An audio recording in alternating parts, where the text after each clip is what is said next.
नमस्कार मित्रांनो, स्वागत आहे सर्वांचं ग्रीन गोल्ड ॲग्री आपल्या मराठी यूट्यूब चॅनलमध्ये.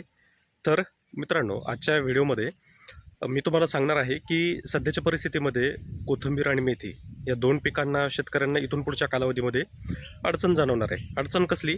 तर लागवड केल्यानंतर झाडांची मर होणे किंवा करपणे किंवा ओव्हर टेम्परेचरमुळं जर्मिनेशन न होणे, त्यासोबतच जे जर्मिनेट होत नाही तिथं मात्र जागा कोरडी पडते, त्यासोबत पाण्याचं नियोजन व्यवस्थित जमत नाही.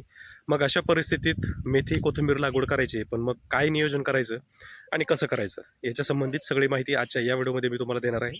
तर जे शेतकरी आपल्या ग्रीन गोल्ड ॲग्री चॅनलवर नवीन असतील त्यांनी चॅनलला सबस्क्राईब करा, सोबत नोटिफिकेशन बेल प्रेस करा, म्हणजे आलेल्या व्हिडिओचं नोटिफिकेशन तुम्हाला मिळेल.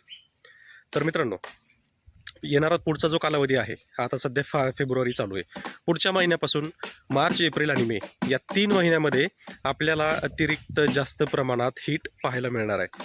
आणि यावर्षी अल निनोचा प्रभाव जो आहे हा हळूहळू कमी होतोय, त्यामुळं टेम्परेचर आपल्याला 1-2 डिग्री जास्त पाहायला मिळू शकतं. आणि जर यावर्षी जर 1-2 डिग्री टेम्परेचर हे जास्त पाहायला मिळालं तर साहजिकच आहे मार्च महिन्यामध्ये सुद्धा कोथिंबीर आणि मेथी ही दोन्हीही पिकं शक्यतो येणार नाहीत किंवा त्याचा परिणाम उत्पन्नावर 100% होणार. मग अशा परिस्थितीत आपल्याला बाजारपेठ पण मिळाली पाहिजे व्यवस्थित, किंवा रेट जरी कमी थोडाफार मिळाला पण उत्पन्नामध्ये कमी पडली नाही पाहिजे. तर अशासाठी आपल्याला काय नियोजन करायचं आहे?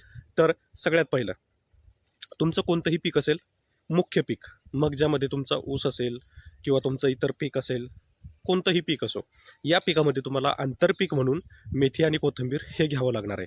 यामुळं काय होईल की जे काही हीट आहे, तर ही हीट आपल्या प्रॉपर पिकाला म्हणजे मेथी आणि कोथिंबीरीला हे जाणवणार नाही. आता समजा माझ्याकडं गवार आहे, तर गवारीची लागवड आपल्याला किंवा कोणत्याही मुख्य पिकाची लागवड जर पूर्व पश्चिम असेल, तर अशा पिकांमध्ये आपण कोथिंबीर आणि मेथी ही दोनही पिकं करू शकतो. एकतर चूड पद्धतीनं म्हणजे एकाच जागीच बी टाकणं, अशा पद्धतीनं पण करू शकतो, किंवा लाईन करून आपण त्याच्यामध्ये बी टाकून सुद्धा करू शकतो. अशा पद्धतीची लागवड शक्यतो फायदेची ठरते. आणि यामुळे होतं काय की पूर्व पश्चिम जर लागवड असेल तर सूर्यप्रकाश डायरेक्टली जो आहे आपल्या मेन पिकावर पडतो, ज्याची हाईट जास्त असते, आणि परिणामी आपलं जे पीक आहे हे झाकलं जातं, टेम्परेचर कंट्रोल होण्यात मदत होते. परिणामी सूर्यप्रकाश जो आहे प्रॉपर डायरेक्टली आपल्या पिकावर येत नाही. त्यामुळं एकतर पहिली गोष्ट, जे जर्मिनेशन आहे जर्मिनेशन पण चांगलं होतं, कारण टेम्परेचर तिथं कंट्रोल होतं. त्यासोबतच आपल्याला मरसारखी समस्या पण जाणवत नाही. आणि तिसरी गोष्ट अशी की ज्यावेळेस आपण हे मेथी किंवा कोथिंबीर टाकणार आहोत, तर पाण्याचं जे नियोजन आहे, पाण्याचं नियोजन आपल्याला थोडंसं व्यवस्थित करावं लागणार आहे. पाण्याचं एकतर तुमच्याकडे जर ठिबक सिंचन असेल तर ठिबक सिंचनचा जास्त वापर करा, कारण साधारणतः 10 वाजेपर्यंत सकाळी आपल्याला पाणी द्यायचं आहे. 10 वाजेच्या आतमध्येच, त्याच्यानंतर पाणी नको आहे, कारण त्याच्यानंतर जर पाणी गेलं तर टेम्परेचर हे जवळजवळ 30 डिग्रीच्याही पुढे जाणार आहे 10 वाजेच्या सुमारास. त्यासाठी आपल्याला पाणी हे 10च्या अगोदर द्यायचं आहे, 10च्या नंतर द्यायचं नाही आहे. आणि लागलीच आपण ऊन उतरल्यानंतर म्हणजे साधारणतः 4:30च्या नंतर पुन्हा आपलं पाणी ठिबक सिंचनद्वारे देऊ शकतो. यामुळं होईल काय की पिकाला गारवा तयार राहील आणि मर किंवा जर्मिनेशन न होणे ही समस्या आपल्याला जाणवणार नाही. याच्याही पलीकडं ज्यावेळेस आपली लागवड होते, तर लागवड करताना शक्यतो आपल्याला नियोजन असं करायचं आहे की बेड असेल तर बेडमध्ये आपण बेडच्या उताराला किंवा बेडमध्ये आपण मेथी कोथिंबीर असं आलटून पालटून लावू शकतो, किंवा एक मुख्य पीक त्याच्यामध्ये घेऊ शकतो. जर तुमच्याकडे वाफा असेल किंवा मोठा बेड असेल, म्हणजे 5 फुटी बेड जर असेल, तर त्याच्यामध्ये तुम्ही 2-2 लाईन या टाकू शकता तुमच्या मेन पिकासोबत. आणि विशेष म्हणजे मेथी आणि कोथिंबीर ही 2 पिकं अशी आहेत की जी तुम्ही कोणत्याही पिकामध्ये घेऊ शकता. या दोन्ही पिकांमुळं आपल्या कोणत्याही पिकाला कोणत्याही किडींचा प्रादुर्भाव होत नाही, किंवा त्याच्यासाठी तुम्हाला काही वेगळी ट्रीटमेंट करावी लागत नाही.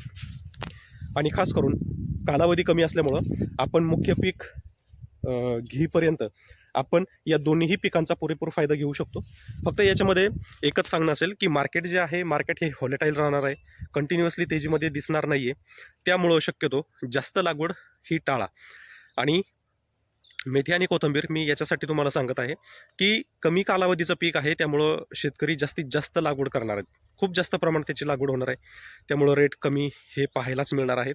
त्याच्यासाठी आपल्याला आंतरपिकामध्येच ही पिकं करायची आहेत. म्हणजे तर पहिली गोष्ट, आपण हे आंतरपीक म्हणून घेतोय तर आपल्याला त्याचा फायदा पण होणारच आहे, त्याच्यासाठी आपल्याला काही वेगळा पैसा खर्च करण्याची गरज नाही आहे. त्यासोबतच जो काही जे आपलं मुख्य पीक आहे त्या मुख्य पिकावर जो काही खर्च होतोय, तो खर्च आपला हे मेथी आणि कोथिंबीर हे 2 पिकं काढून देणार आहेत. त्यामुळं नियोजन करताना तुम्हाला प्रॉपर असंच करायचं आहे की ज्याच्यामध्ये मुख्य पीक आपलं वेगळं ठेवायचं आहे, ज्याची हाईट कमीत कमी आपल्याला जी मेथी आणि कोथिंबीर आहे त्यांच्यापेक्षा डबल किंवा टिबल तरी असायला पाहिजे. त्याच्यामध्ये आपण ह्या दोन्ही पिकांची लागवड करू शकतो. टप्प्याटप्प्याने करू शकतो किंवा वन टाईमही करू शकतो. अगदीच टोकन पद्धतीने करू शकतो किंवा एक लाईनमध्ये सुद्धा करू शकतो. या दोन्हींचाही फायदा आपल्याला त्या पिकामध्ये होणार आहे. तर मित्रांनो, अशाच पद्धतीने आपल्याला या दोन्ही पिकांचं तिसऱ्या पिकांसोबत मुख्य पिकामध्ये 2 पिकं आंतरपीक अशा पद्धतीने जर गेलं तर निश्चित तुम्हाला प्रॉफिट होईल आणि कुठंतरी जो तोट्याचा रेशिओ आहे हा कमी होईल. आणि विशेष म्हणजे जर ज्या पिकामध्ये तुम्हाला आंतरपीक दिसतं त्या पिकामध्ये रोगराई ही नेहमी कमी राहते. हा एक माझा वैयक्तिक अनुभव आहे. आता फक्त जर विरुद्ध पिकं जर एकत्र आली तर मग मात्र आपल्याला त्याचा फटका बसतो. त्याच्यासाठी विरुद्ध पिकं हे कॉम्बिनेशनमध्ये कधीच घ्यायचे नाही.